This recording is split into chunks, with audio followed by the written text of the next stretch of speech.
This is a close-up from a painting by Vasily Shulzhenko, and it might be the most unsettling giant in any painting. What makes this face so hard to look at? Why does the child not react to it? And why does it look like it walked out of Attack on Titan decades early? Today we're going to look at a pattern in Vasily Shulzhenko's work, his habit of painting giants into ordinary Russian life, and the contrast in how the people in the paintings never seem to notice them. It's a pattern that points at the giants being a metaphor for the social problems Russia faced across Shulzhenko's lifetime. For over 40 years, he has painted a dark, absurd version of everyday Russian life, sitting somewhere between realism and a bad dream. Russian critics file him under grotesque realism. He paints the people and places official Russia prefers not to show: village drunks, public restrooms, scenes already in decay before the people arrive, the figures often distorted by drink and laughter, and he doesn't hold back on the harsh truth. Shulzhenko has stated in an interview that his working principle is simple: not to pity and not to judge. And in another interview, he explained where his characters actually comes from. Childhood summers spent at a JAJKU outside of Kasimov, a small town southeast of Moscow, where he watched the local villagers year after year. He never lived among the people he paints, he says, and never tried to climb into their souls. He simply observed them and started painting them much later. And he has real institutional standing. His paintings hang in the JAJKU Gallery in Moscow, the country's main museum of Russian art. The institutions also settle which painter he gets measured against. The comparison critics keeps reaching for is Bruegel. Shulzhenko paints post-Soviet Russia the way Bruegel painted 16th century Flanders, from inside at eye level without flattery. Keep that eye level in mind. It's about to matter. Back to the painting from the opening. This is where the eye level comes in, because Shulzhenko has put the viewer inside somebody's home, standing in the middle of their room. The room takes one glance to read: a child asleep in an iron bed, dinner things still out, clothes thrown over a chair, then the window, which is open, and through it the courtyard, yellow and green apartment blocks, a red roof between them. Crossing the yard mid-frame is a naked giant, thin, balding, arms swinging, on his way somewhere. And then the face, filling the right half of the window, is the head of a second giant, and he reads as enormous next to the walking one, though part of that is simple perspective, because this one is closer to us, the viewer. It is hard to pinpoint exactly what it is the giant is looking at. Shulzhenko has placed the eye close enough to the glass that the question of what he's looking at becomes the whole painting. If this composition feels familiar, there's a reason. A giant face appearing over a man-made boundary is the image Attack on Titan built its first episode around. And Shulzhenko's giants, naked, worn, oddly proportioned, looks strikingly like Isayama's Titans, painted years earlier. Whether Isayama ever saw these paintings, nobody has confirmed, so treat the resemblance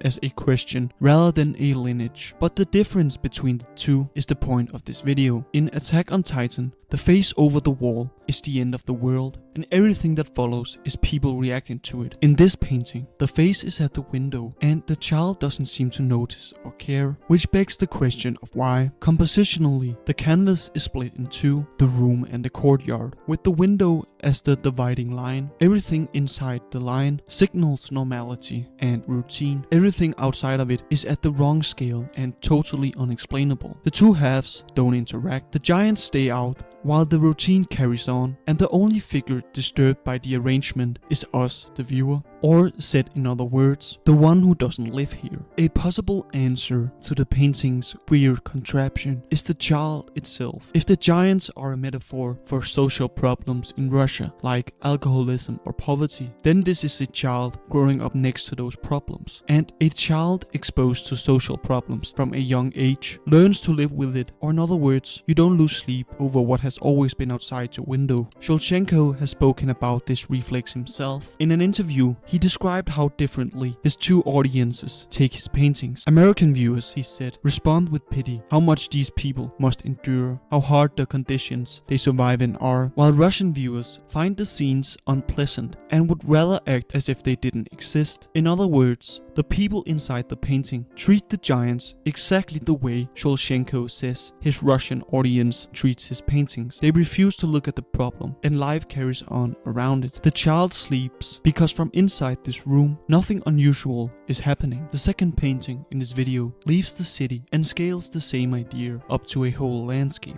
The composition is a single diagonal, and the body of the giant is this exact diagonal. A man lies on his back with his head in the upper left of the frame and his boots in the lower right, down where a river bends past him, and the viewer is above him, looking down at an angle no person in the painting could occupy. The giant is dressed, and this is worth pausing on, in a work coat and trousers and tall boots, the clothes of a man from any Russian village of the last 100 years. His head is lifted just clear off the ground, and he seems to be looking down the length of his own body, out towards his boots and the land beyond them. And around the body, the land continues. There is a house on the river bank with dark windows, and fields and a bridge further off, and up on the rise, in the upper right, a cluster of pale buildings with 2 towers among them, a church and what reads as a bell tower, the brightest thing in the frame. Nothing reacts to the giant, no crowd, no one gathered to look, and the village is laid out around him, the way it would be laid out around a hill. What the painting refuses to answer is the harder question: why a conscious man is lying full length in a field and making no move to get up. The slack open hand and the sprawled body read as collapse rather than rest, and the clothes offer the plainest explanation. This is the outfit worn by the men in Shulzhenko's ordinary paintings. Shulzhenko's normal scale work is full of men lying where they fell, and in those paintings the reason is drinking. The catalog notes that accompany his auction sales say it outright, figures distorted by alcoholism. And Shulzhenko himself, when a Chicago gallery owner asked whether his paintings could feature a little less vodka and fewer cigarettes, answered that his characters could not be imagined sober. Put this figure at ordinary size, and he becomes a painting Shulzhenko has already made many times. So the giant may be that same man at the true size of the problem, something the village cannot move and has learned to build around instead. The composition backs this up because the sheds keep their distance and the river simply bends past his boots, the way you route everything around what you've stopped trying to fix. The third painting goes back to the city, into a courtyard like the one outside the child's window, of the kind Petersburg is famous for, the enclosed well of apartment blocks, 4 and 5 stories of identical windows on every side. It's the Petersburg of Dostoevsky, the closed yards and stairwells Raskolnikov moves through in Crime and Punishment. And that's not a decoration, because when an interviewer once asked Shulzhenko which writer stood closest to him, his answer was Dostoevsky. He added that even Demons, the bleakest of the novels, leaves him with a sense of something great and far from hopeless. Hold on to that phrase, far from hopeless, because it matters for how this painting ends up reading. Seated on the ground of this courtyard, filling it, are 2 naked giants holding each other. One has dark hair and clings with the face buried completely. The other holds on with both arms, head bowed over the first one's shoulder, eyes down or closed, and his hands presses flat against the other's back, the way you hold someone who might otherwise come apart. Their bodies reach the 3rd and 4th floor, and the bodies are the point because Shulzhenko paints them the way he paints everything: aged, sagging, ribs showing, scaled up until they no longer fit inside the architecture. Now the windows, dozens of them on every wall, and as far as I can tell, all of them are empty. The scale of the embrace guarantees that everyone in the block can see it, so the emptiness reads as a decision. The block is choosing not to look. That's the same reflex Shulzhenko described in his Russian audience, the ones who would rather act as if these scenes didn't exist, and it matches how his country handled these problems officially. For most of Shulzhenko's lifetime, the Soviet state treated its social problems as non-existent. Homelessness was officially a myth, kept invisible by prosecuting the homeless as parasites, and alcohol statistics were kept scarce. The empty windows repeat that policy at household scale, and the reading holds whichever social problem the giants stand for: alcoholism, poverty, homelessness, and even domestic abuse. And the classic Soviet building block around the giants sharpened the reading because Soviet housing was built to a quota. The state defined how many square meters a person needed to live, the so-called sanitary norm, around 9 square meters per person, and these apartment blocks are that calculation poured in concrete. Painting 2 people at this scale inside the architecture reads as a protest against the quota. Human beings drawn deliberately too big for the boxes the state built them for, and the protest connects directly to the tenderness, because look at what the 2 of them are doing out there. An embrace this private would usually happen indoors, but not in apartments measured out at 9 square meters per person, with every window facing the same yard. That's the warmer reading, and the intimacy the nakedness displays supports it. The embrace contains no threat. The two giants are simply holding on to each other, and across the 3 paintings, this is the only moment where love or any kind of human connection is displayed, and it passes between the giants themselves, because nobody at the windows offers any. If the giants are the social problems themselves, scaled up to match the size of their effect on the society, then the painting points at something true about how people survive them. When the state denies the social problems, love and connection are often the only resource a person has left, and that resource does real work. It reaches the same pain that alcohol is used to numb, and where the men in Shulzhenko's other paintings drink the weight away, these two hold it together instead. This embrace is the counter image to every drunk in his catalog. The nakedness works here the way it usually works in art history: vulnerability and intimacy rather than eroticism. Being held like this requires being fully seen, with nothing left to hide behind. As we near the end of this video, it's worth stepping back from the 3 paintings to see what they do as a set. Across all 3, the setup is identical. A giant appears in an ordinary Russian scene, and nobody in the painting reacts. Painters who came before Shulzhenko staged the giant as an event. Goya's Colossals rises over a fleeing crowd, and the entire canvas is the panic. Shulzhenko cuts the panic out, and that removal is the whole point. His giants are the social problems his country lived with and refused to name. The drinking, the poverty, the homelessness, painted at the scale of their real effect, so large they should be impossible to miss. And in every painting, everyone misses them on purpose. Thank you guys for watching, and I will see you in the next one.